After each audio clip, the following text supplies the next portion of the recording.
LegacyMaker, the all sports network, presents a SIRTOBA media production where the struggle is real to be awesome. 5, 4, 3, 2. The wait is over.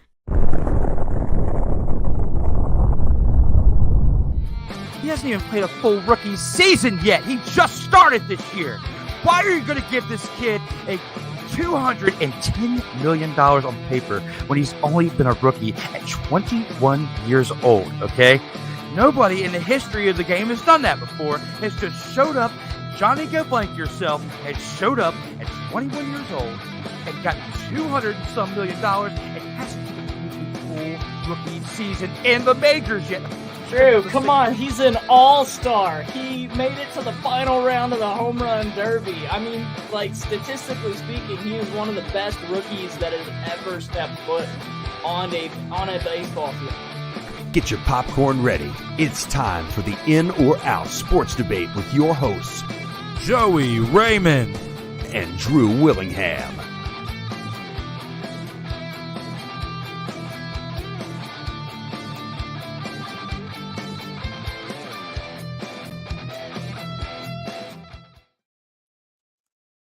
Hello, everyone. We are live for episode 63 of the In or Out Sports Debate.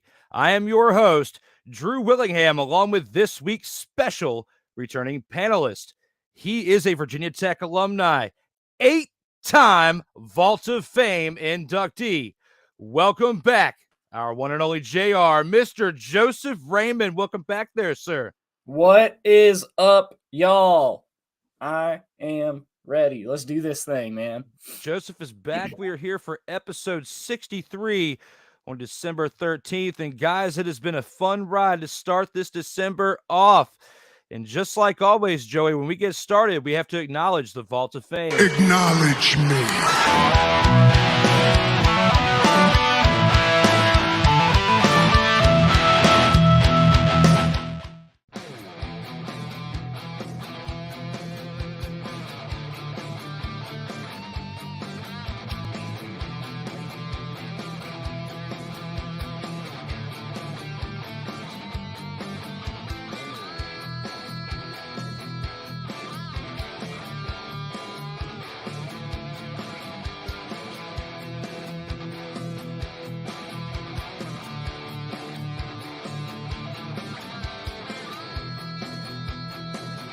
This is why this show is so important, and this is why I am personally validating and vouching for this show. If you are anybody in media, sports, professional wrestling, anything, you need to be on In or Out Sports Debate with my man, Drew Willingham. That's right, you guys. That's the Vault of Fame for the In or Out Sports Debate, acknowledging the past 62 episodes on this show. For the LegacyMaker Sports Network, you can catch us here at Facebook, Twitter, Instagram, YouTube, LinkedIn, and the new TikTok channel, and all of the latest on LegacyMakerSports.com. And speaking of the LegacyMaker Sports, I have a special announcement to make. And with that announcement, we have tomorrow the return for episode 301 of the LegacyMaker Sports Podcast. Terrell Owens and Jay Quimby are back tomorrow for episode 301 of the LegacyMaker Sports Podcast. And guys, that's going to be a great watch. You can catch the latest in the sports with Terrell Owens and Jeremiah Quimby tomorrow at 12 o'clock noon. When it comes to the In or Out Sports Debate, you can check us here on Facebook, Instagram, TikTok, Twitter, and Twitch, as well as the audio platforms on Apple and Google Podcasts, Spotify, Amazon Prime, Anchor.fm, and you can download the episodes individually on iTunes. You can check out SIRTOBA Media, the video platform here on Facebook, Instagram, TikTok, Twitter, and Twitch, as well as the latest on SIRTOBA.com. We are here for episode 63 with the one and only Joey Raymond, my Geek Squad brethren, here on episode 63. We are back. Thank you guys for tuning in. Joseph is ready to rock. Let's go ahead and take this into round one. Get this thing started. Round one.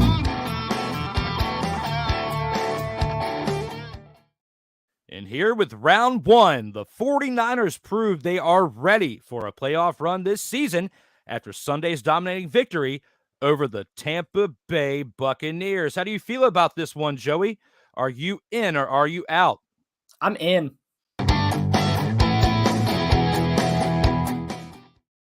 Now listen, Drew. Listen very, very closely. I am not going to sit here and say that the 49ers are going to win a Super Bowl. I'm just not. But the question that has been put forth before me is that whether or not that they're ready to make a playoff run. And personally, I think they are. I think that they have created a system in San Francisco that provides the ability to go a decent ways in the playoffs. I mean, you saw how they were able to put Brock Purdy in there and he lit up Tom Brady and the Buccaneers. Lit them up. And, you know, Brock Purdy could turn out to be one of the best quarterbacks. It could turn out that he's just a system quarterback. And personally, by what I've seen in previous highlight reels and different things like that, I really do think that as of right now, Brock Purdy is a system quarterback. I don't think he's going to be Tom Brady by any means. But I think that they do have the ability to make a playoff run and maybe spoil some hopefuls in there. Who knows? But I definitely think that they can make a playoff run. I think that the 49ers have built a system that is a lot better than I think people give them credit for. I mean, you got to think about they have some playmakers on that team. I mean, Christian McCaffrey alone, he can play, he can ball out. But yeah, I think the 49ers, they'll be in the playoffs. They'll do some damage in the playoffs. Like I said, I don't think that they're going to be a Super Bowl team. Honestly, this year, the NFL has been so backwoods wild. I'm not even going to begin to make a prediction because good Lord, who knows? But I think that the 49ers have a legitimate shot to make it pretty deep into the playoffs just because of the system that they've built there. I got to stick with it, Joseph. I got to stick with my take. I'm out.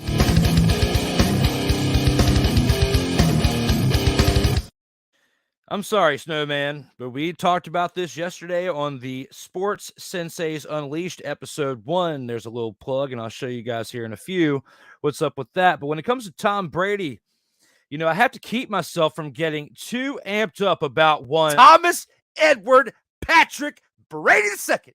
Because if I don't do that, I may have a heart attack. So that's why I brought that clip into this show. When you think about what one Thomas Edward Patrick Brady II did yesterday, well, my apologies, on Sunday, he threw for 253 yards, 1 touchdown, 2 interceptions, looked very, very, very terrible in that game. You had no help from your rushing with Rachaad White and Leonard Fournette, both going under 100 yards. Leonard Fournette only had 13 yards on 4 carries, 56 yards for White on 13. When you think about their receiving core, all of them, they still have a majority of what they had in the Super Bowl a couple of years when it comes to their receiving core with the addition of Julio Jones recently. But still, Antonio Brown wasn't that much of a difference maker. The biggest difference for the Tampa Bay Buccaneers is their offensive line, which is why the 49ers dominated with that defense yesterday. I'm not so sold on the 49ers on their dominating win on the Buccaneers because they were 6-6 going into that game as Tampa Bay was, now 6-7. But when you look at 49ers schedule over the next 4 weeks, Joey, you got the 49ers at the Seahawks. It's going to be a tough one. A divisional rival, a very tough game when it comes to Seattle. Geno Smith and this team that has been playing this year, even though they lost this past Sunday, still have to give them a tough out when it comes to that game next Thursday night when it comes to them going to Seattle. After that, you've got to deal with the team without a name, in my opinion. I will call them the Commies. When it comes to Washington going to San Francisco, Washington's been a pretty good team this year. Washington's also been a pretty good road team. And I'm not being a homer just because I'm a fan of the team. I'm just being legitimate of what they've done. They're tied with New York. If they beat New York this Sunday night, they are ahead when it comes to in the wild card standings going in for the NFC. So when you think about all that and you think about the impact of these games when it comes to the next 2 weeks, 49ers and Seahawks, if the 49ers win this Thursday night, they clinched the division, okay? They're in the playoffs. Just because you clinch doesn't mean you're going to actually get past the first round, past the divisional round or whatnot. So you still have to get past the first round depending on who that opponent is. And if you're facing an NFC East team, you do not have a good shot, especially if it's going to be the team known as the Eagles in the divisional round. Now, when you go after that, you get the Raiders January 1st. That's going to be an easy win. Maybe not an easy win. But that's going to be a victory because the Raiders have been a dumpster fire, and the Cardinals were a dumpster fire last night against the Patriots. So these next 2 games are going to be very impactful for if they get in as the divisional winners. They still will probably get in as a wild card if they lose the next 4, but depends on how things turn, Joey, because you're playing with a Mr. Irrelevant quarterback. You're playing with your third-string quarterback. You had Trey Lance gets hurt. You got Jimmy G gets hurt. Now you got Brock Purdy. He did look good in that past game on Sunday against one Thomas Edward Patrick Brady II. But when you look at his stats, he only threw for 185 yards, 2 touchdowns. He was 16-21. He missed 5 passes, but he didn't turn the ball over. That's the most important part right there. And you actually had a decent team around you. McCaffrey was one of the biggest catalysts in that game as he had 119 yards, averaging over 8.5 yards per carry and had a touchdown. McCaffrey and Brandon Ayuk, who stepped up big when Deebo Samuel went down, had that touchdown, the over-the-shoulder catch pass touchdown. That was big for the team then, even though they were already up by a couple scores. The momentum hadn't completely shifted in their favor at that point. So I feel like that touchdown by Brandon Ayuk set the tone at that point for what was going to be the end of that game, and it shut down Tom Brady. And, for all of you fans of one Thomas Edward Patrick Brady II, I think that it's almost over for your guy, and I'm sorry. I've been speaking highly of him because I acknowledge him as the GOAT. I'm not a fan of him, but that's why I had to have that little sound clip so I can keep myself from having a heart attack. Here's the thing, Drew. You kind of proved my point, though, because, again, the system that San Francisco has built is what's going to allow them to make a playoff run. It's not Brock Purdy that's going to make them go deep into the playoffs. It's that offensive line. It's Christian McCaffrey. It's Brandon Ayuk. It's all of the players around them, Deebo Samuel. All of these guys are what's going to make the 49ers go. It's not going to be Brock Purdy. I think you could put pretty much any quarterback that has common sense in the 49ers system, and they'd be successful. I do. And that is why they're going to make a playoff run. It has nothing to do with Brock Purdy, although he did look pretty good, all things considered. I think he's developing faster than what people thought he would. But I think the system is what's going to bring that to fruition. I don't think it has anything to do with Brock Purdy. I think it has everything to do with the players around Brock Purdy. Absolutely. Absolutely. And I mean, when it comes to that point, I can't bow down to that one, so I'll concede on this one. But my thought is at some point the cookie's going to crumble. You still have 4 weeks left, man. You still have 4 games. Anything can happen in these 4 games. I'm not wishing any type of hoax or anything, but I'm just saying any type of momentum shift, injuries, whatever the case may be, can plague this team. And Joey Bosa's been a big part of that defense, but he hasn't been necessarily the most healthiest of all the defensive players when it comes to the past few years. He's had his woe of injuries too. So, I hope they stay healthy, and I hope I'm wrong here. But at the same time, for the sake of debate, Joseph, for this one, I'm going with the fact that I'm out on this one. And with that, I'll concede on this one. We'll see how that goes. But let's take it to another topic you're really familiar with, and that is some baseball. Round 2. And here with round 2, with most of the lineup set, the United States looks best poised to win the World Baseball Classic. How do you feel about this one, Joey? Are you in or are you out on this one? Dude, I'm all for Team USA. I am in.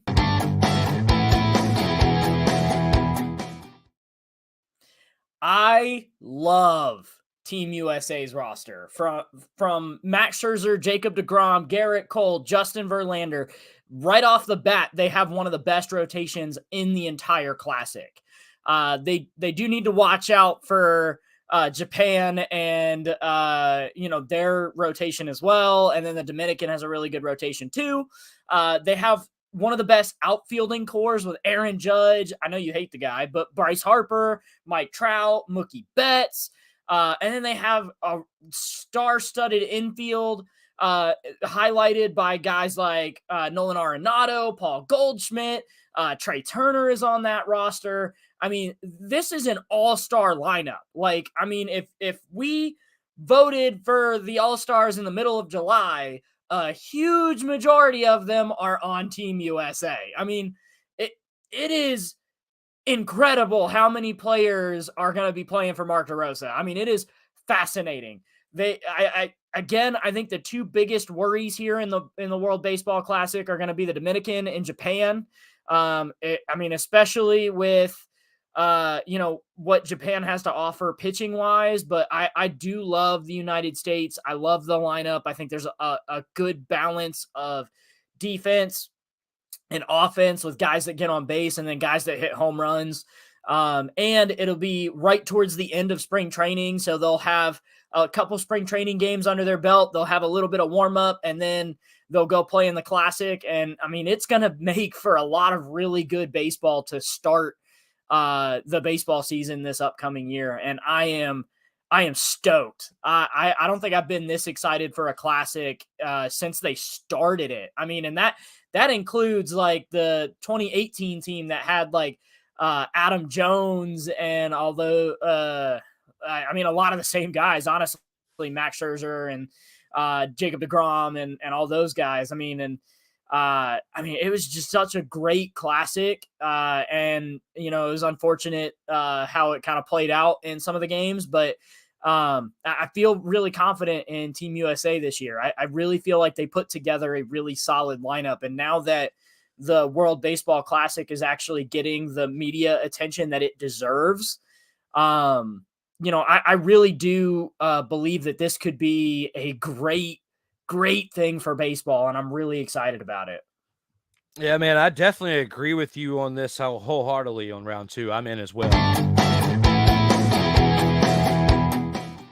When you look at Team USA and you look at what they've picked up for this upcoming roster in 2023, got JT Real Muto at catcher, Will Smith as well from the LA Dodgers, Real Muto from the Phillies, Pete Alonso, the first baseman from the New York Mets, Paul Goldschmidt from the St. Louis Cardinals, Trevor Story, second baseman from the Boston Red Sox, Nolan Arenado, St. Louis Cardinals third baseman, Bobby Witt Jr., the Kansas City Royals third baseman, the shortstop Tim Anderson out of the Chicago White Sox. There you go, Snowman. The shortstop Trey Turner, Philadelphia Phillies as well to complete the infield. For outfield, you've got Mookie Betts, LA Dodgers, Cedric Mullins, Baltimore Orioles, Kyle Schwarber, the Philadelphia Phillies, Mike Trout of the LA Angels, Kyle Tucker of the Houston Astros to complete that outfield. You got Merrill Kelly, the starting pitcher of the Arizona Cardinals, Nestor Cortez, the starting pitcher of the Yankees, the starting pitcher for the Rockies, Kyle Freeland as well, starting pitcher Brady Singer from the Kansas City Royals, starting pitcher adding Wainwright from the St. Louis Cardinals, as well as the starting pitcher for the San Francisco Giants, Logan Webb. When you look at the relief pitchers, you got David Bednar from the Pittsburgh Pirates, Dylan Tate from the Baltimore Orioles, and Devin Williams from the Milwaukee Brewers. So when you list off all of those players, Joey, and you think about all of the depth that they got there, they've got to have a run in them. This is a very, very talented team here. I don't see anything otherwise but greatness for this team in this World Baseball Classic. Yeah, I mean, and there is a lot of really good talent in this Classic. I mean, we're going to be able to see Shohei Ohtani go up against a lot of those guys. I mean, and it's going to be the All-Star game all over again, but the difference being Shohei Ohtani's not going to get one inning. He's going to get as many innings as he can go.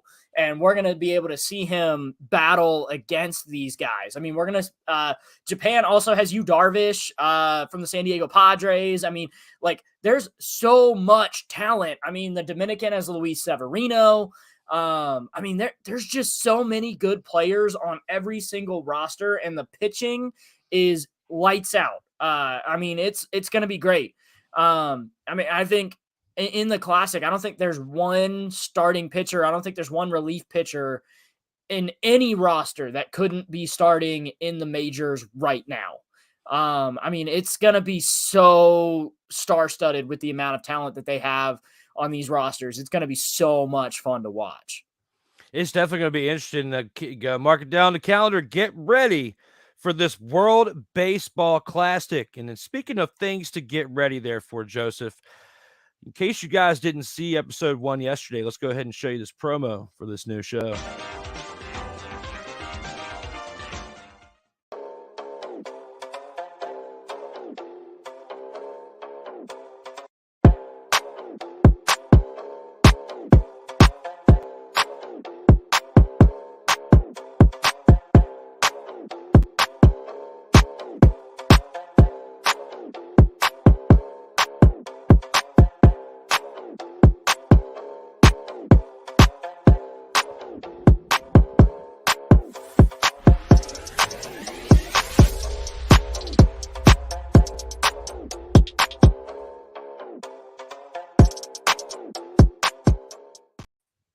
That's right, you guys. That is the Sports Senseis Unleashed. You can check that out on Mondays, 1:05 p.m. Eastern on the SDM Sports Radio Network. And you can also check out the resyndication of that show on the evenings of Mondays on the LegacyMaker Sports Network. What you think of that intro there, Joey? Dude, that's a sick intro, man. That's fire. Thank you. And you got to give a shout out to the legend Cole Johnson of the Snowman in the Morning crew for making that intro as well as the outro for that show. Tell you what, there's some talented guys, and we kind of encourage each other to step our game up, which hence the new computer, the microphone, which the new computer was coming anyway. Had to get a little bit more of the flavor of the microphone. Glad it sounds great on your end. Glad it sounds great to the fans. Thank you guys again for everything that you do to inspire us to get better out here in the streets. And speaking of that, Joey, we have some breaking news.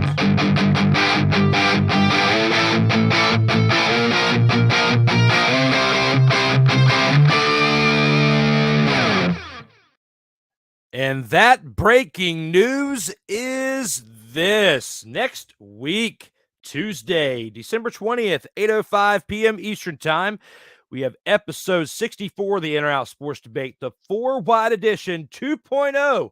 Michael Bish and Cody Stewart of the 4-Wide Podcast show back. Come on back in return for this episode 64 here on the In or Out Sports Debate. We are back, though, for episode 63 with the one and only Joey Raymond as we get ready to take this thing into the next round. We got some more baseball to talk. Let's go ahead and take this into round 3. Round 3.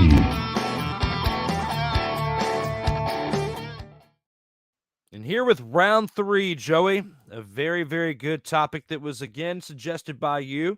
The signings by the Texas Rangers this offseason have made them legit World Series contenders. How do you feel about this one, man? Are you in or are you out on this one?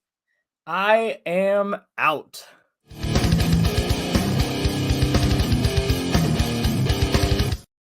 Now, don't get me wrong here. I love what the Texas Rangers did this offseason. And I mean like capital LOVE, love what the Texas Rangers have done this offseason. I mean, when you go out there and sign the biggest fish in the free agent market, and that being Jacob deGrom, and I don't care what you say, Drew, Jacob deGrom is the best pitcher that pitches right now. As long as he is healthy, and if he's out on the mound, there is nobody better. Nobody. But after that, they went out and they signed Martin Perez and Andrew Heaney, two of the best starting pitchers under Jacob deGrom as far as, getting to that, starting pitching. That was their need. They saw that need in the offseason this year that they needed to go and get starting pitching. And I agree. But here's the problem. The Texas Rangers have a good lineup. They do. Especially with the fact that they last season they picked up Seager and Simeon. I mean, they did a good job. However, it's only a good lineup. It's not a great lineup, and that's what you need to win the World Series. I would definitely say that the Texas Rangers are a team to be looked at as a playoff team because they are. Anybody who has Jacob deGrom should be looked at as a playoff team because you're going to get, as long as he's healthy, you're going to get anywhere from 15 to 20 guaranteed wins out of one player, and that's insane. But I think that they need another bat or two to really solidify that lineup. They need another really good power bat, and they need more guys that can get on base. And who knows? They may already have that player and a prospect that we just haven't seen develop fully yet. And we still have a full spring training. We still have, the World Baseball Classic, and we still have all the way until the trade deadline for them to pick up that player.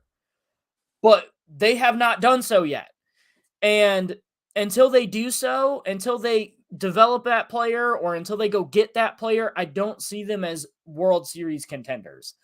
Who knows? They may come out and show me and prove me wrong, but right now they're a good team on the cusp of greatness. They're so close. So close. They just need a little bit more and they can get over that hill and they can go to the World Series, but they're not quite there yet. No, you're absolutely right, Joey. I can't disagree on anything that you're saying here, and I was out on this as well.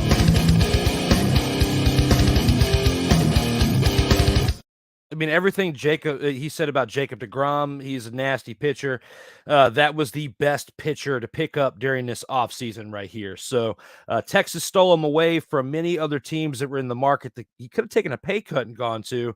But it looks like deGrom took the money and went to Texas. But at the same time, they do have some pretty good room to as far as capital to move around to bring a good team around him. It's just not going to be for 2023. Maybe in the next 3 to 4 years, they could be a deep threat. They've been a threat to teams, within the past decade or so.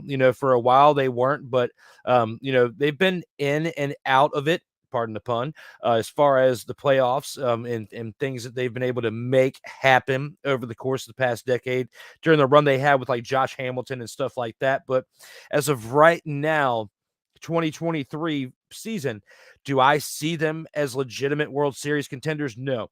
You got the Yankees that just brought in Aaron Judge. Whether I like him or not, doesn't matter. He's still back with the team. He carried that team to where they were last year and how far they got. Question is going to be, will the Yankees continue to make enough moves around him to make them a better team and elevate them to potentially the ALCS to have a chance at going to the World Series? Because they were in it this year, but the little things and the little things around Aaron Judge, which aren't that big of fixtures to fix, they can fine tune and they can get to that point. And your team, the Yankees, Joseph, can get to the World Series in a lot better fashion than the Texas Rangers can. Had the Yankees got Jacob deGrom on like a 1-year deal or just just some cheap little deal, they would definitely be a lock for it. But there's so many other great teams. You got the Astros that have been knocking at the door, whether it's been faithfully or unfaithfully over the years. And I see you shaking your head in there. But no, Joseph, I'm telling you, I agree with you with the Rangers. Disagree with other teams. But when it comes to this one, I will agree. Rangers are not going to the World Series. I don't think that the Yankees are any better if they go get Jacob deGrom. What? Yep. You don't think the addition, and I'm not saying like through a trade that would hurt the team, but just signing him on like a 1 or 2 year cheap deal because he wants to go get a ring and thinks he has a better chance going there. You don't think that elevates the team when you just said Joseph, that he was the best pitcher available? How is that going to elevate the Yankees? Here's the thing. The Yankees had good pitching, and you want to know who roasted them? The Houston Astros. You want to know why? Because the Yankees struck out like every single freaking at-bat. I don't care what pitcher you have on the mound. You could have freaking Cy Young out there. If your team strikes out every single freaking at bat, it don't matter. It don't. And the Yankees have a major problem. I would love to see them go out and get a guy. I know we just like crap talked him on a previous podcast and like his legacy is definitely ruined, but I would love to see them go out and get a guy like maybe Fernando Tatis. I would love to see them go out and maybe get a premier bat that doesn't strike out every 5 freaking seconds. I mean, don't like freaking Aaron Judge needs help, bro. Like Aaron Judge is not a one-man wrecking crew. So don't get me wrong. Any team that picks up freaking Jacob deGrom is a better team. Absolutely. But the Yankees at their core do not get better with Jacob deGrom strictly because of the fact that they need people who can get on base.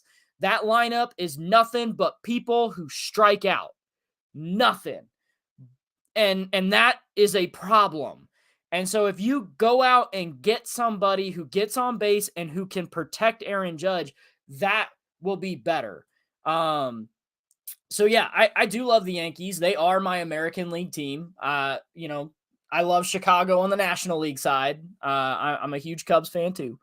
But until the Yankees fix that glaring red flag, the Yankees aren't going to get any better. I was stunned that they re-signed Brian Cashman because I don't know that man knows exactly what he's doing because he's going out and making all these moves. And we found out that the only reason that the Yankees signed Aaron Judge was because Hal Steinbrenner personally called Aaron Judge and said, name the dollar amount and I will give you that dollar amount to be a Yankee. You think so? You're telling me, because I didn't hear that. You're telling me that Steinbrenner was the one that signed Judge and it wasn't Cashman. I mean, Cashman put the original offer out there, but I was watching on the MLB Network and they said that a phone call took place between Hal Steinbrenner and Aaron Judge, and that's what closed the deal. Okay. I did not. That slipped through the cracks with me, so I'm glad to know that. Thank you for reporting that here. Episode 63 of the In or Out Sports Debate, my man, as we have gone through 3 rounds here. Definitely been a great episode so far. We got to take this to the midway point, though, guys. We got to take this to the medial mayhem and see what the comments from the fans look like. Let's go ahead and see what they got to say, Joey.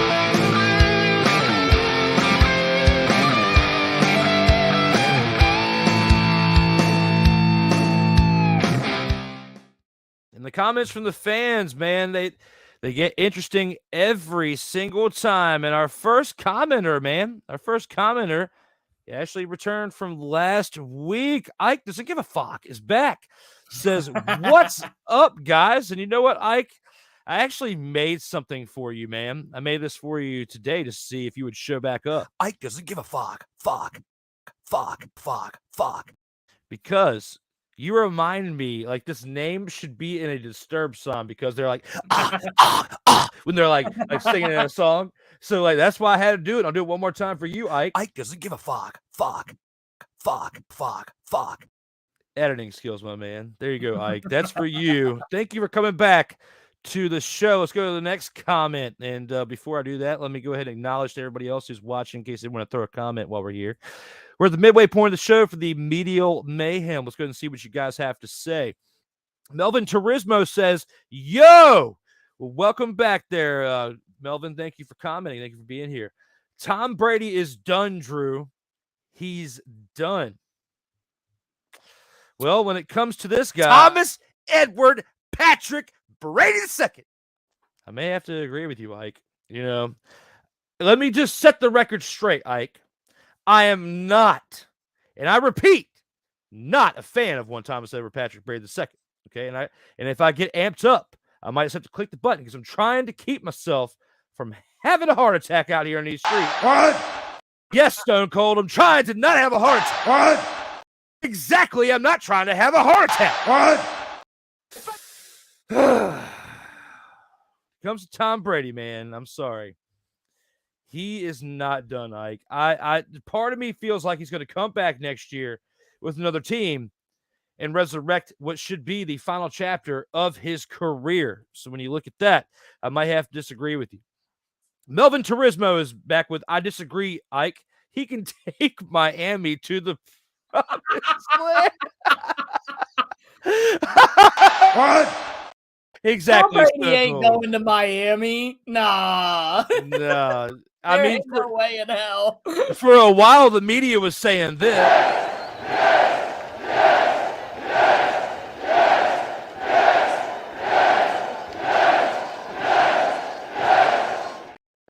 But I'm sorry, Melvin. He is not going to Miami, guys. Come on. You can't be serious, Melvin says. Ike doesn't give a fuck. Then Melvin comes back with totally. I guess he's totally serious. Ike is laughing with a laughing emoji. Ike then says when we were in round 2, let's go USA. Thank you for being patriotic there, Ike. When it comes to Melvin Turismo, he comes back with USA. You guys are on the same page. Glad you're on the same page. Texas in the World Series. What the father? Laughing emoji. Joseph, care to comment? Melvin, listen very closely to what I'm about to tell you. Texas is way closer than you think they are. Oh, so when it gets to the playoffs, we might hear this. That's why we took the damn field. Now, if you want to crown them, then crown their ass. But they are who we thought they were, and we let them off the hook. And if somebody loses to Texas, Joey, they're going to hire the team that loses is going to hire this guy for a day just to come in to fire the manager. You're fired. Dude, I'm telling you, man, Texas, they're only 1 or 2 bats away, man. Their defense last year was one of the best in the majors, and their offense wasn't terrible, and their bullpen was really good. I mean, they can piece together a really good season. I mean, they are really close. I think they need a better bullpen manager, which they got in Bruce Bochy. Absolutely. They needed someone with experience at the helm. They went and got it. They needed really good, solid starting pitching. They went out and got 3 solid starters. The only thing that's left is a bat or 2. And I'm telling you, we're going to be seeing Texas right back in the World Series. It's going to happen. It's just a matter of time. With the next comments, besides Ike saying, Texas ain't going, bruh. Besides, he says that. Ike, I agree with you. You can't handle the truth. That's what we need to tell the Texas fans. So we look at that. That's what we need to tell them. Our last 2 comments before we go into the next half of the show, Joey, are Drew yelled with a laughing emoji. I definitely did. 5 seconds, yeah.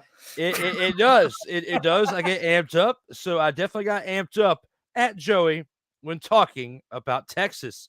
And it looks like Melvin got amped up at you. Tatis cheated, Joseph. And no, he absolutely did. 100,000%. Damn! But that also means that San Diego might be willing to deal him. They might be willing to get rid of the drama. And if the Yankees need a bat, who else? I mean, I don't know of any other team that could really pull off or want to pull off a trade like that. I don't. Maybe the Red Sox because of Xander Bogaerts leaving. I can see the Red Sox making that trade, but I don't know that the Red Sox have enough in their farm system to give up to get a guy like Tatis. But I'm just saying, I'm not saying that I like Tatis, but I'm saying that he would be a good addition to the Yankees because anybody, frankly, that doesn't strike out a lot would be a good addition to the Yankees. The Yankees, a glaring hole that needs fixed. Yeah, I mean, and plus the Padres saw how far they were able to make it last year without Tatis. But some would argue had Tatis been with the team, they would have gotten further and they would have made even more of a splash in the playoffs. And that's where some fans of the Padres would probably tell you this, Melvin. Would you please shut the hell up? Because even though he cheated, they want him to stay because they feel like he can elevate that team to the next level. So we'll have to see what happens. That's the last of the comments for the midway point of the show, guys. Keep those comments coming as we go into the next half of the show. Let's go ahead and take this into round 4. Check out the By the Number segment here for episode 63. Round 4. And here for round 4, Joey, the By the Number segment. Jeff Saturday is the greatest athlete to ever wear the number 63 in all of sports history. How do you feel about this one, Joey? Are you in or are you out? I feel like you just picked Jeff Saturday because of my take on the podcast that we talked about, Jeff Saturday. I feel like that's what happened here. But like we're gonna go with a capital, all capital letters, out.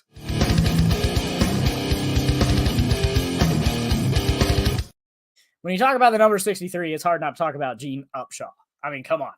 2-time Super Bowl champion, 3-time first team All-Pro, 5-time second team All-Pro, 6-time Pro Bowl, NFL 1970s All-Decade team, 75th anniversary team, 100th anniversary team, AFL champion, 2-time first team All-AFL, 1-time second team All-AFL, and then an AFL All-Star. He played for the Oakland Raiders all 15 years of his career.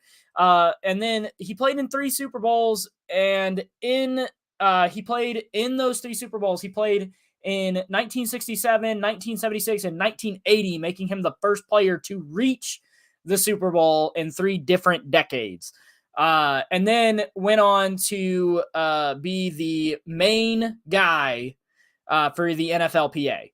So, I mean, he is a great player. And I mean, I genuinely love him as the player to have best worn number 63. I just think he's a good fit.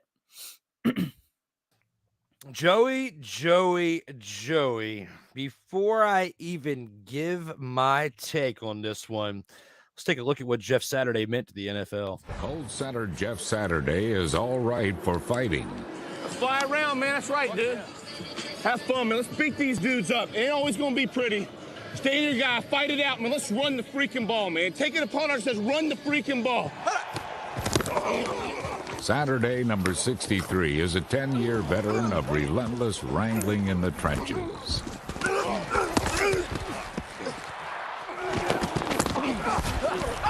Peyton Manning was never sacked, but the Texans knocked him down a few times. You hear me, Dean? He's getting hit a lot. A lot. We got to keep that garbage off of him, man. We got to be better than them. Knock them back off the ball. We didn't do it. After halftime, Indianapolis relied on its hurry-up offense to grab a 16-13 advantage. Attack. Ball's not set up, Pete. Attack. Easy. Come on, man. Easy. Freaking killing me. Manning from the Houston 23 sets up, throws downfield, open is a dive, touchdown, Joseph Adai. Nice job, JoJo.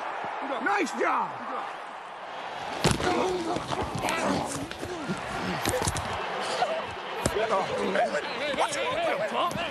Bring it, you little man. I'll knock you out. Yeah, how about you be on your back the whole game too, you punk? Houston immediately answered Joseph Adai's score and went back on top with Steve Slayton's 71-yard touchdown. But as the Saturday matinee continued, the Colts ran with authority and scored on 2 consecutive drives to take a 30-20 lead. Takes the snap, gives it to Adai. He's at the 5. Adai scored, and the Colts regain the lead. I'm telling you, dude, we will freaking wear them out. You keep dialing it up. They don't want no part of that. Run the ball inside, we will freaking pound them. The Texans moved within 6 points and were driving for a game-winning touchdown with under 2 minutes remaining. Rosenfeld's again out of the gun, takes the low snap, sets up. He quick on it, picked off by Melvin Bullock. He goes down, and the Colts are going to win the ball game. Good job, Rob. Good job. That's a battle, man. That's what Sundays are about. Division opponent. Despite watching that highlight video there, Joey, despite watching it, I've got to agree with you on this as well. I'm out.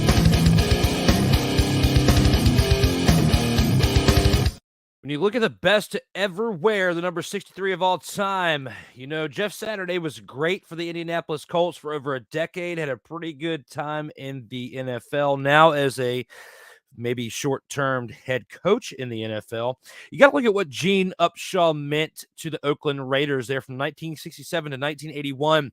Two-time Super Bowl champion with the team, three-time first-team All-Pro in 1970, 1974, and 1977.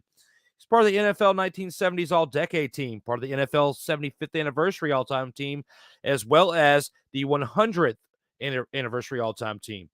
So when you look at what Gene Upshaw did in comparison to others who wore number 63, Willie Lanier of the NFL, Leroy Selman as well, and Ernie Holmes, those are probably the most notable ones to ever wear 63 besides Gene Upshaw. But Upshaw was one bad mother father for that team, and you got to give it to him at number 63. Yeah, absolutely. 100% agree. I mean, that dude was a bad dude. I mean, whoopsie. But yeah, that dude could play. That dude could ball. Absolutely. And as we look at some bonus things that happened with Joseph, let's go ahead and take this into the next one, which could be the bonus round. Surprise, motherfucker. I was so caught off guard by that. Let me go ahead and throw this banner right here, man. So that'll be a clip later. So here with the bonus round, man, we got last Thursday's comeback victory for the LA Rams will be the highlight of Baker Mayfield's career. Very interesting one, Joey. How do you feel about this one? Are you in or are you out? I'm in. Now, don't get me wrong. I actually kind of like Baker Mayfield. I think he's a scrappy dude who, will get in there and, give it his all 100% of the time. I love the swagger that he plays with, especially when he played in college. But here's the thing. I think that Baker Mayfield is a system quarterback, exactly like Russell Wilson. Because think about it. That dude lasted forever in Seattle, and then he flips over to Denver, and he's terrible. Absolutely awful. I think if Baker finds himself in a really successful system, which he could have in LA, but with Matthew Stafford there, it's probably not going to be a permanent thing. But I feel like, he might be able to make a playoff run and might be able to do some things. But I think just like Russell Wilson, I think as he showed playing for the Panthers, I mean, he's not gonna be a quarterback who's going to be able to save an entire team just by being there. He's gonna be the kind of quarterback that needs a lot of help around him. But I will say this much: the fact that he was able to learn an entire system in 2 days and go out and win a football game, dude, I can't even remember what I ate for dinner 2 days ago. And he came in and learned an entire NFL playbook and turned around and won a football game. That's got to be unbelievably hard to do. And so the fact that he did that shows that he's definitely got the ability to learn on the fly. It shows that he's got the ability to make the right decisions as a quarterback. But again, I think that it's going to be one of those things where he's got to be on a team that has a good system and a good base around him in order for him to be successful. He's not going to be a guy that's going to go to a team and be that one saving grace that makes the team run. He's just not. But I mean, he's a good quarterback, just not a great quarterback. So you are out. You feel like he is going to have better highlights than this? No, I don't. because I don't think no, you did say and. My apologies. I want to make sure that I had this right, because with that being said, if Joey's in on this being the highlight of his career, I've got to agree with this as well, and I'm in. Baker has had a very, very rough year going from Cleveland to Carolina and now here in LA. And you think about the bumpy road that it took for him to get to this point. And you look at this highlight that I'm about to throw you before I even say anything further. Let's take a look at that game-winning 98-yard drive.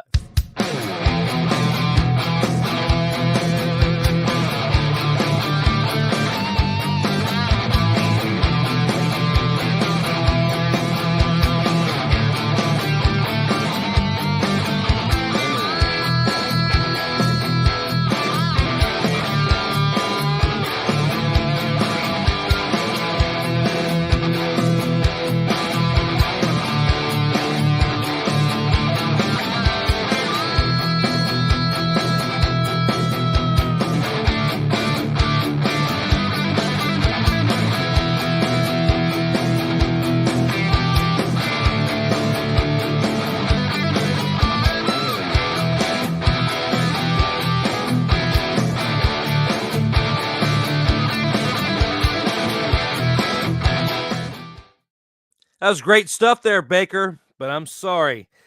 I just feel like that's your highlight of your career. And looking back with what Joey said, looking back with what I'm about to tell you, Carolina and Cleveland, you did take Cleveland to one of probably the best years they've had, and not too long ago when you had a great year that one year. You had a different offensive coordinators. You've had different head coaches in Cleveland. You go to Carolina and you come to LA, which you had credited your bumpy road between all the coordinators, between all the coaches, is what helped you get that win in this past Thursday. I think it was a variety of who you were playing, the way things went, because the Raiders had plenty opportunity to take more of a lead and they just couldn't do it. So when you look at how things transpired in that game, maybe you do have some time to learn behind Matthew Stafford, depending on the severity of how that injury rehab goes for him. He's a Super Bowl winning champion.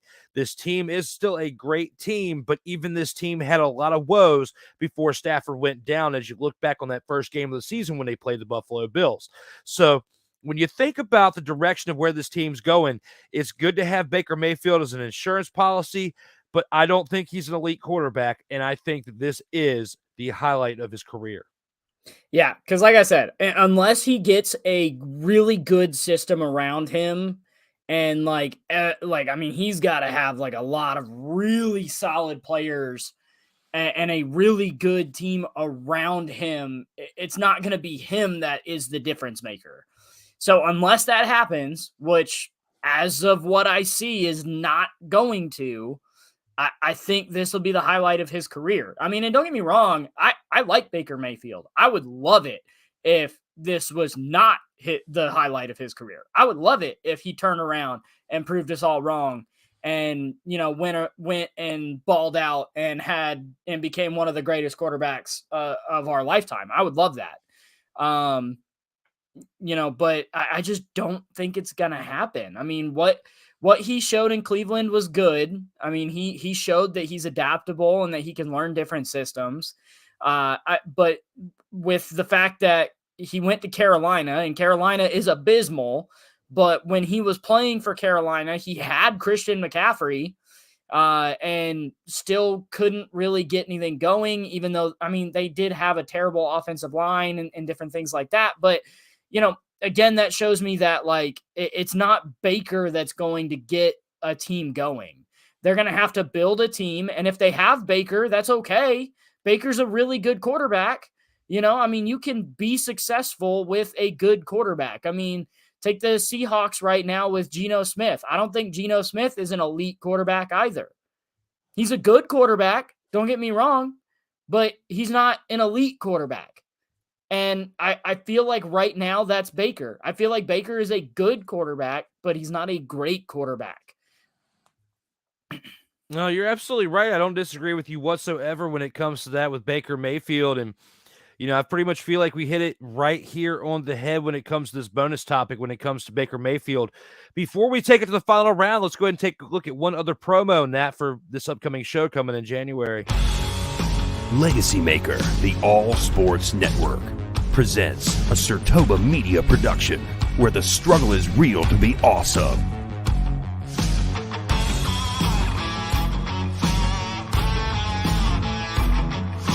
Acknowledge me.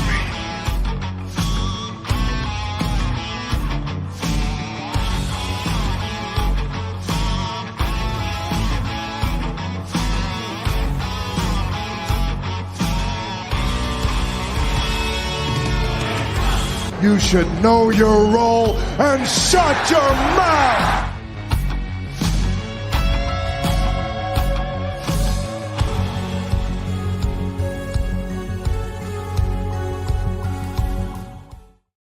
That, you guys, is the Kayfabe Express, an upcoming wrestling show that'll be coming here to the LegacyMaker Sports Network next year, most likely in January. And Snowman is calling me out to do an updated promo video with this new microphone because he loves this microphone. So shout out to Snowman for the love yesterday on the Sports Senseis Unleashed. And speaking of that, my man, we got one final round to go into this evening, and that is the final round about this football team as well. Let's go ahead and take us there. Final round. And here with the final round, Joey, the Vikings were exposed as fake playoff contenders upon their loss to the Detroit Lions. How do you feel about this one, my man? Are you in or are you out on this? I mean, I will say this first. The Detroit Lions may be absolute garbage of a football team, but they still have some of the sickest threads in the NFL. I mean, their jerseys are fire. Anyways, back to the point. I am out on this one.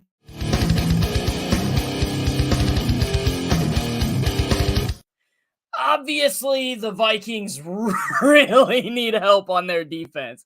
I saw a interesting stat where everybody who has 10 wins has a positive point differential except for the Minnesota Vikings, who have -1, which I don't think I've ever seen that before in any sport ever, where they have a winning percentage like the Vikings do and have a negative point percentage as far as how many points they've scored versus how many points their opponents have scored.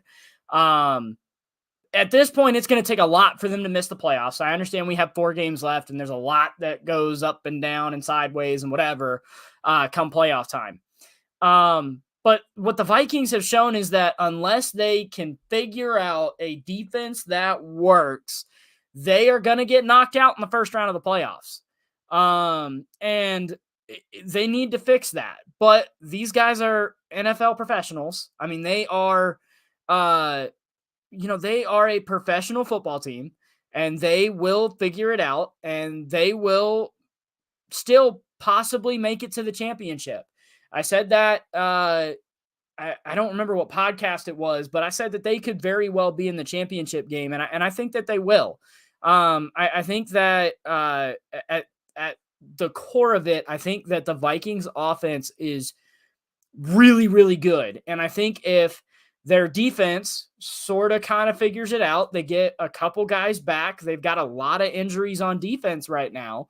I think if they piece together, somehow figure this defense out, I think that they very well could make it to the championship. They're not winning a Super Bowl. They're just not. You're not going to win a Super Bowl with this defense. But yeah, I mean, we could very well see them in the championship game, or we could see them getting knocked out in the first round. It really depends on this defense, but I think they'll figure it out. These guys are professionals. I mean, the Vikings, they are gonna figure it out. I don't know why, but it's like in my gut, I just feel it that they can figure it out, pull it together, and get this thing right. I have no statistics or no actual football knowledge that would allow me to say, yeah, they're going to fix it. No, I just have a gut feeling that they're going to figure this out. I disagree with you, Joseph. It is time that I get near heart attack time. I disagree with you. I'm in. Joseph, come on, man. This team, the Detroit Lions, have been falling apart to start the year. I know they've been on a roll the past month and a half, but you have been exposed time and time again. You barely beat the Jets the week before. You barely beat the Patriots the week before that. You got obliterated, and I beat obliterated by the Cowboys the week before that. 40-3 there, Joseph. Okay? And the week before that, you did beat the Bills, but it was by a field goal in overtime. You barely beat the Commies the week before that, 20-17. All these games are close. You barely beat the Cardinals, who have been playing like a dumpster fire this year. You got the Dolphins you barely beat by 8 points the week before that. You barely beat the Bears by a touchdown.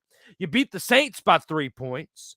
You barely beat the Lions the first time you played them by 4 points, and you got smoked this past game. You got smoked by the Eagles the game before that. You beat the Packers, and you know what? The biggest thing, Joey, and I don't care if it was the preseason or not, but I'm going to bring you back up on the screen for this.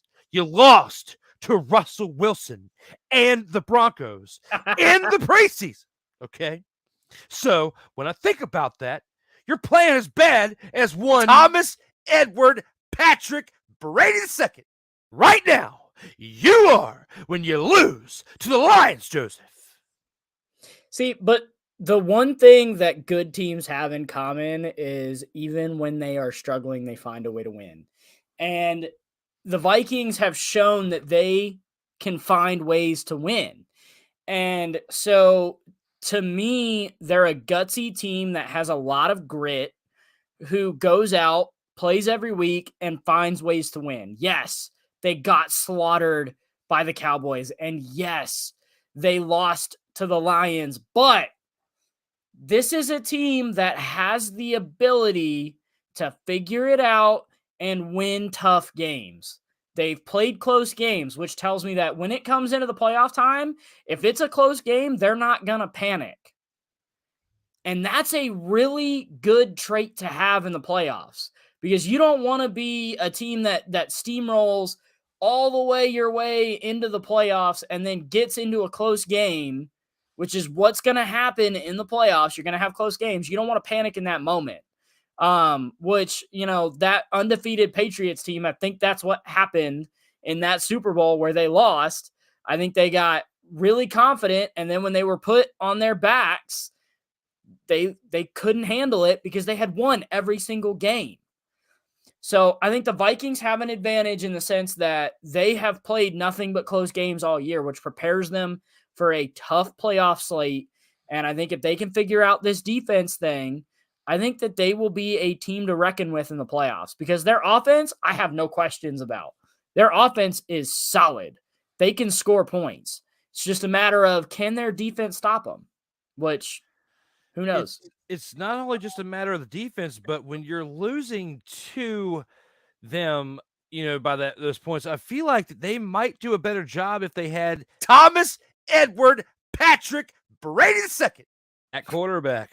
I mean, it entirely, you're probably 100% right. I mean, there's a lot of teams that would be better with Thomas Edward Patrick Brady II. That's hilarious. But I genuinely believe that the Vikings, their offense will be fine. They just got to figure out this defense. I'm gonna have to show you. There's a picture of me at the stadium in Minneapolis where I'm in the press box freaking out. It's hilarious.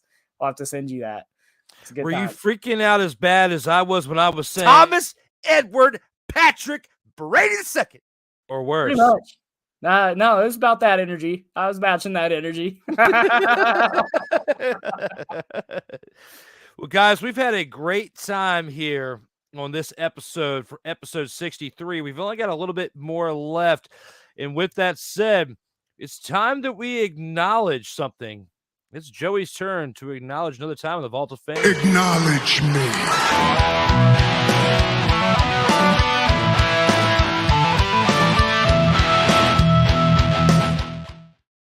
That's right, you guys. It's that time of the episode where we acknowledge that Joey Raymond is now a 9-time Vault of Fame inductee. Joey is now moving on up in the ranks as he's still in second place, but getting closer to that first spot when you look at his leaderboard right here. Rob Johnson in first with 12 appearances. Joey Raymond with 9. James Brown firmly in third right now with 4 appearances. Tied for fourth with 3 appearances apiece, Darrell Owens, Corey Mann, and P. Alexander Wally. And last week, the number just raised up for that second, or for the 5th place with 2 appearances. Now we have 13 panelists tied for that last 5th place spot for the top 5, the In or Out Sports Debate. When it comes to up next for next week, not just for the In or Out Sports Debate, but on Mondays, you can check out the Sports Senseis Unleashed. And for those of you watching right now, I'll go ahead and give you another sneak peek at the intro.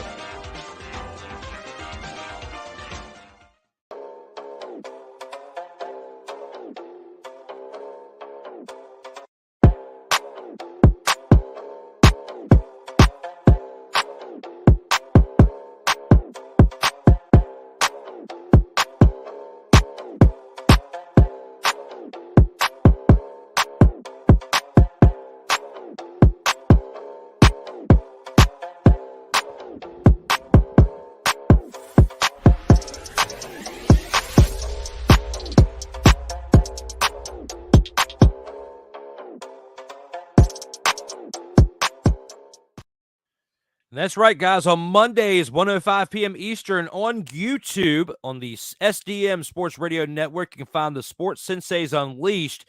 Snowman and D. Willie here next Monday, 1:05 p.m. Eastern. As well as up next, you can look at the In or Out Sports Debate episode 64, the 4-wide edition 2.0. Michael Bish, myself, and Cody Stewart are back next Tuesday, December 20th, 8:05 p.m. Eastern. And currently, you can find the In or Out Sports Debate on Tuesdays on all LegacyMaker Sports Network platforms, which is this: Facebook, Twitter, Instagram, YouTube, LinkedIn, and TikTok, as well as the In or Out Sports Debate platforms on Facebook, Instagram, TikTok, Twitter, and Twitch. The audio platforms on Apple and Google Podcast, Spotify, Amazon Prime, Anchor.fm, and you can download them individually on iTunes. If you want to check out the video production software creators as well, Facebook, Instagram, Twitter, and YouTube coming soon, which you can stay up to the latest content on SIRTOBA.com. If you want to throw a little tippy here to the guy right here that's behind all of that, DWillie87 on Cash App, thank you very much for any and all donations. Coming back now to episode 63, my guy Joey Raymond is here. It has been one fun-filled episode with you there, my guy. And we got some more comments we got to acknowledge here before we go to the final word. Let's go ahead and see what the fans have to say as we take this towards the end of episode 63.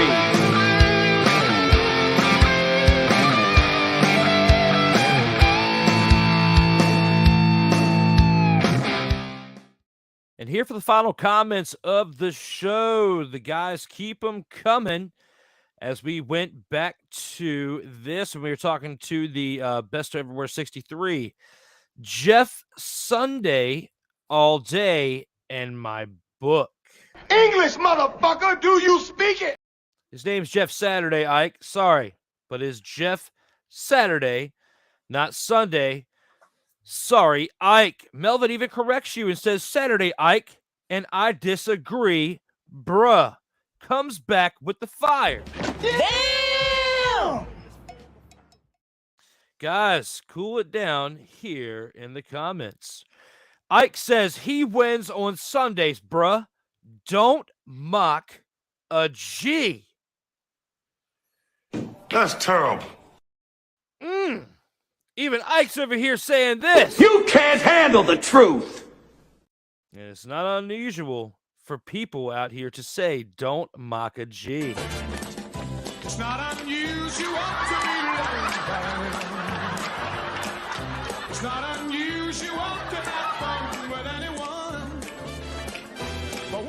Absolutely. He wins on Sundays, bruh. Don't Maka G, says Ike. Melvin comes back with, I agree with Joseph. Best to wear 63 was Upshaw. With that, we'll give you a little bit of this there, Melvin.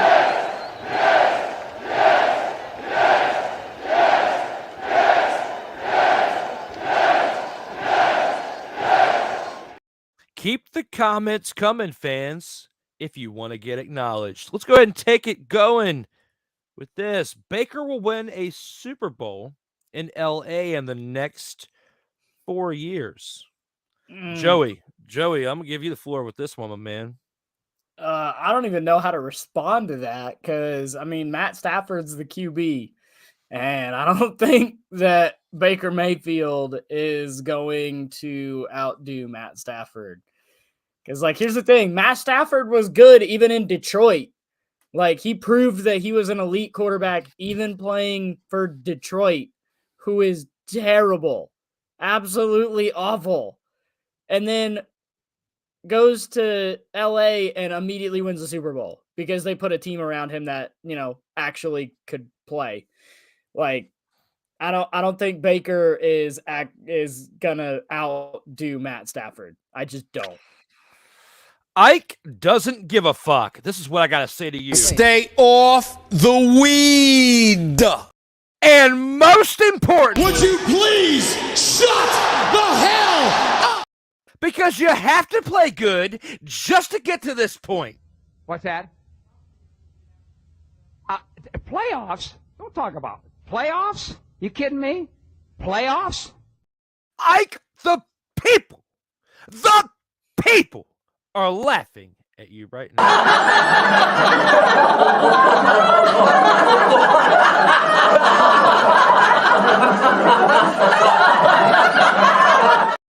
And if Matthew Stafford could actually do this legally, he would take the words from The Rock.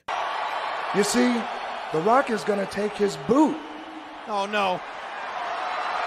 Not the boot. And then The Rock is going to turn it horizontal or sideways, just the way you like it, or so The Rock has heard.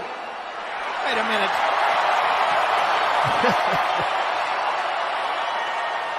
And then, Kurt, in one swift motion, The Rock is going to take his boot and stick it straight up your candy ass!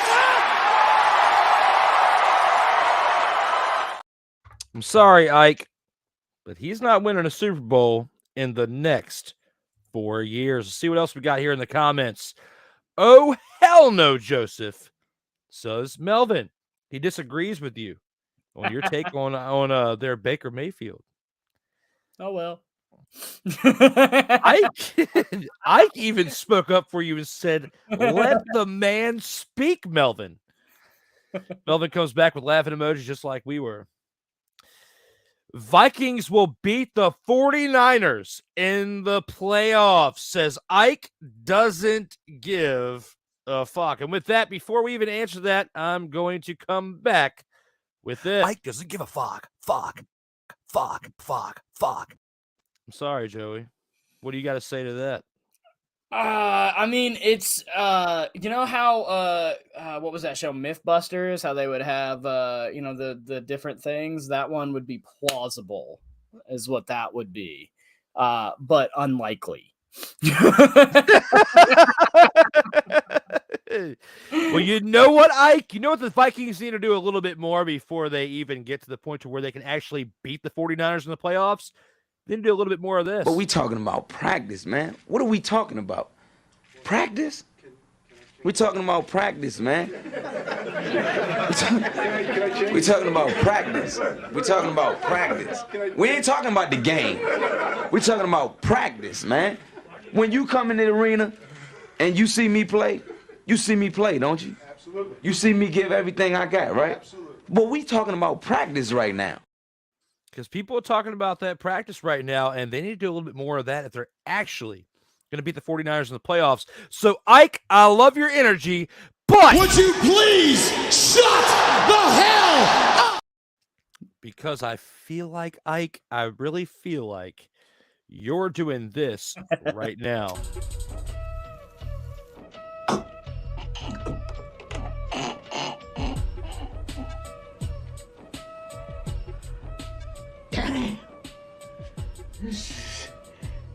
good shit. Stay off the weed.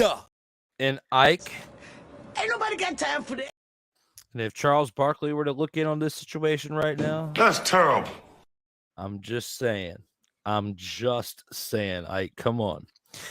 Dante Hill, new commenter, joins in and with the laughing emojis. He is laughing at our shenanigans here for the mayhem culmination of episode 63 with my man, Joey Raymond. Thank you for being here, Dante. We appreciate the love here, sir.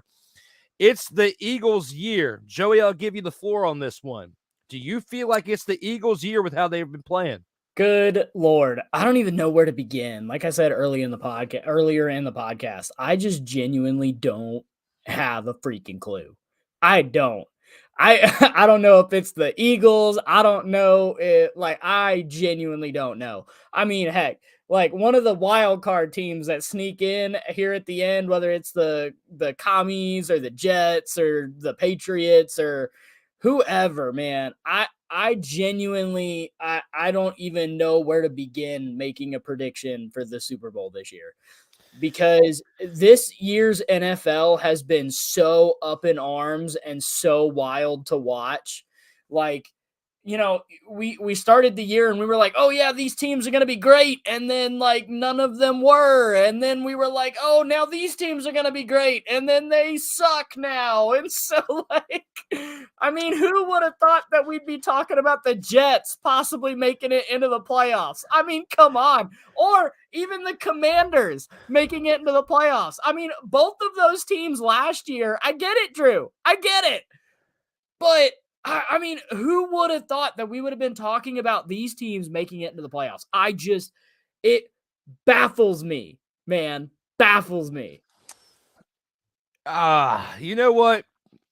I don't know, Dante, because I'm kind of conflicted on this one, my man. And I'm going to give you this. Thank you again for watching and being here, by the way, my man. But I think I know who you are. I think I just met you the other day. I think I mounted a TV in your house. So that's why I keep getting. I love the fans I gained from mounting TV, and that's the guy. I'm pretty sure this guy mounted a TV in his house the other day. So thank you, Dante, for being here for one. But when it comes to it's the Eagles, yeah, because he was an Eagles fan. When it comes to the Eagles this year, you got to look after the San Francisco 49ers potentially doing this.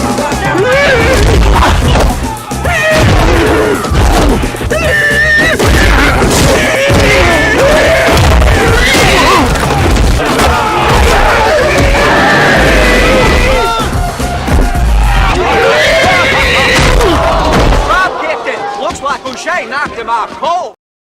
It's potentially going to happen to where the 49ers come after you like that, because that defense, Dante, is a nasty, nasty defense. Now, if we saw this matchup in the NLCS, well, not the NLC, the NFC champion. I'm thinking of baseball in the NFC championship game.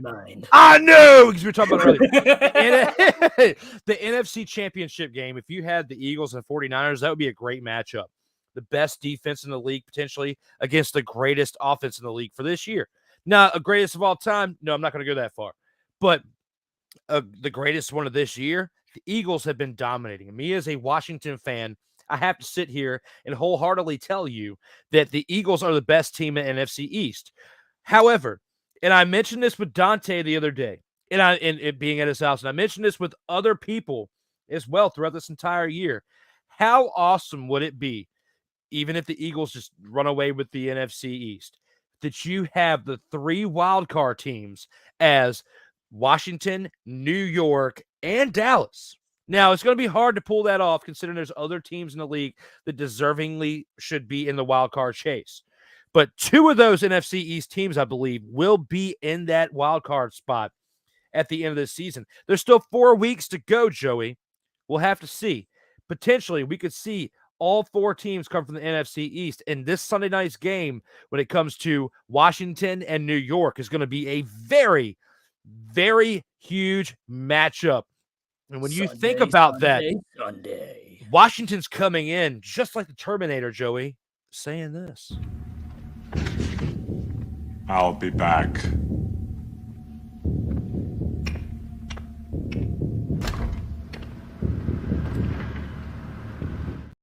Joseph, they're ready. They're hungry. They want this. They've been having an entire year of turmoil. They want this. And Bishop Bullwinkle is speaking on the Giants' behalf, going like this. Hell to the no, to the no, no, no, no. Hell no, no, to the no, no. Exactly. Everyone loves Bishop Bullwinkle. Don't you look at your phone or your tablet or your TV or whatever you're watching this show on and tell me otherwise. Everyone loves Bishop Bullwinkle. I'm sorry that I'm yelling, but I'm having a great time on this show. So, speaking of that, I just don't even know, man. I still it's baffling to me that we're sitting here even considering the fact that all wild card teams could come out of the same division. Like, that is nuts. Absolutely nuts. I don't think it's going to happen. I don't think it's going to happen, but it would be awesome. Absolutely awesome if it did.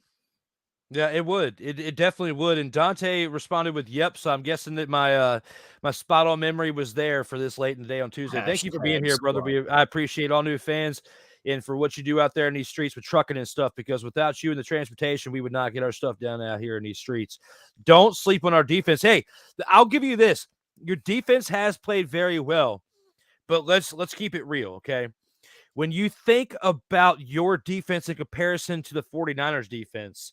49ers defense is better, okay? Your offense is way better than the 49ers offense, especially now they got their third string Mr. Irrelevant quarterback in Brock Purdy in there, okay? But they've got a very talented defense led by Joey Bosa.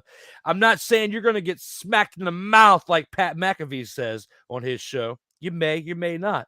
The 49ers might not even make it that far. Your team definitely has a very good chance at a Super Bowl run. And you and I were talking about this the other day, Dante. This team, to me, not quite what the team that won a Super Bowl a few years back when 2017. But when you look at what they did then, they had a very special team then. And at this point now, with the team that you have now, you're more of an offensively driven team. Back then, that team was more defensive because you won the Super Bowl with Nick Foles. Let's just break it down, my man. I'm just keeping it transparent with you. So your defense is still good. It's better than probably the majority of half the league, but your offense is what has gotten you this far, and you should be damn proud of it. I mean, the thing is, though, when it comes to the playoffs, and I said this during baseball season, and I will say it again, it comes down to who is hot. Who's the hottest team going into the playoffs? And we won't know in 4 weeks. Right now, I would be inclined to believe you, Drew. Right now, I'd be inclined to believe you. But a lot can happen in 4 weeks. That's almost a month. It's almost a month, right? So, in a month, let's see who's the hottest team going into the playoffs. Let's see who can rattle off a couple wins. Let's see, what happens. But I'm just saying the Eagles look really good, like really good. No, dude, don't get me wrong. Dante, everybody out there on the Eagles side, your team is standing on the 50-yard line, looking at the other team, staring them right in the mouth like MJ after the CM Punk is saying this. You may claim to be the best in the world, but I'm better than you. And you know it. The Eagles got that swagger, Joey. They are looking the other team in the mouth right now. And they are saying that. And they absolutely should with the record that they have. They deserve it. They got the props for it. And I just want you to know, me, as a Washington Commies fan, Washington team of football, #WTF, it is tough for me to even acknowledge that. So I'm giving you your time here on the In or Out Sports Debate, episode 63. That's valid. You want to know who's not doing that? My Carolina Panthers. Come on, my man. We can't sleep on that defense, though, for real. So I'm just saying. So, guys, thank you for the comments here for episode 63. We got a little bit left here as we're wrapping up this show. Let's go ahead and take it into the final word with my man, JR, Joey Raymond, here with the final word.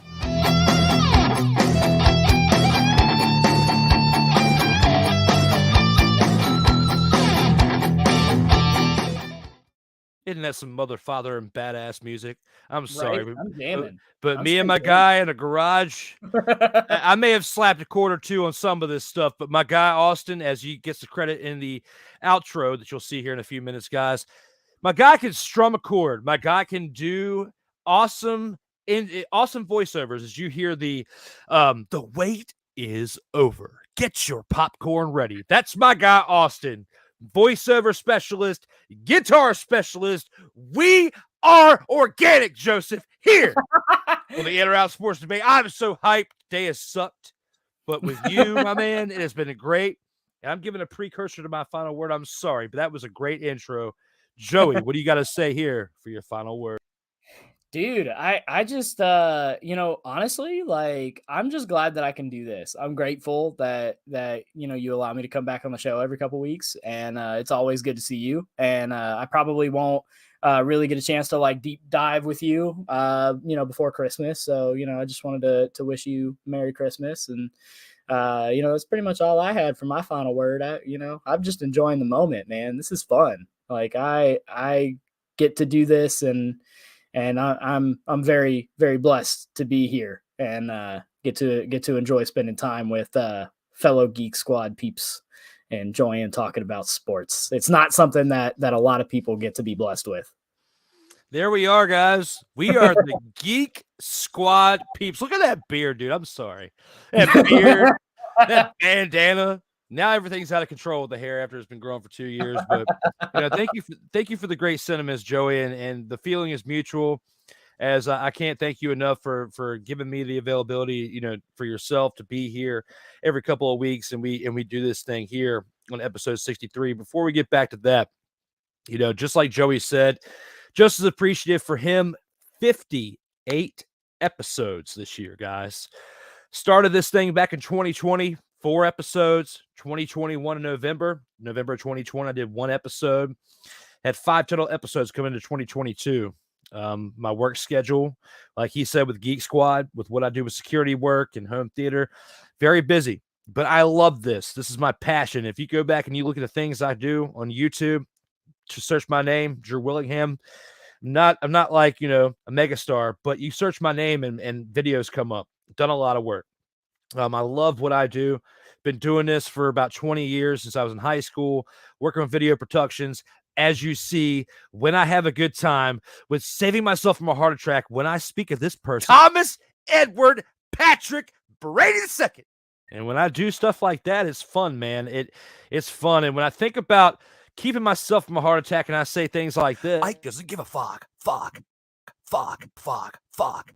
I have fun, man. I love this little side gig that I have here. And no matter where it takes me, I'm going to keep on plugging along. And thank you for the fans who have been here consistently from start to finish. And those of you who are still watching right now, we love to talk sports, entertainment, bring you fun, because sometimes we might be saying some things to where you're saying, would you please shut the hell up? And I listen to you. You tell me if things are going a little bit too far, and I'll just do this. You should know your role and shut your mouth. Absolutely. Thank you guys for tuning in on a weekly basis. Thank you, Joey, for being here as well, as you'll be back here for the final episode. And I'll go ahead and give a little bit of a teaser because I'm going to announce it as breaking news. But if you're watching right now, it's going to be breaking news next Tuesday when we're here for episode 64 of the In or Out Sports Debate. Next week when we're here with the one and only Michael Bish and Cody Stewart next week for episode 64, the 4-Wide Edition 2.0. But most importantly, we have been here for now episode 63 of this show. The final word is over. Joey, we are finally here. Thank you very much again.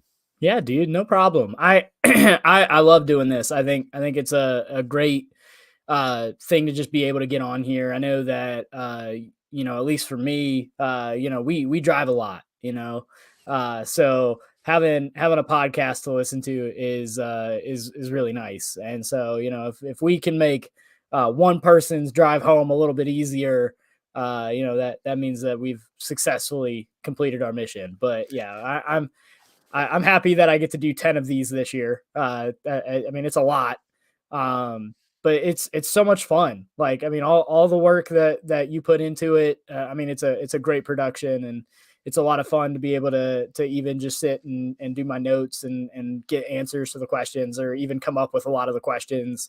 I mean, it's a lot of fun. And I'm excited to possibly get some of my other peeps up on this show, because I know a lot of people.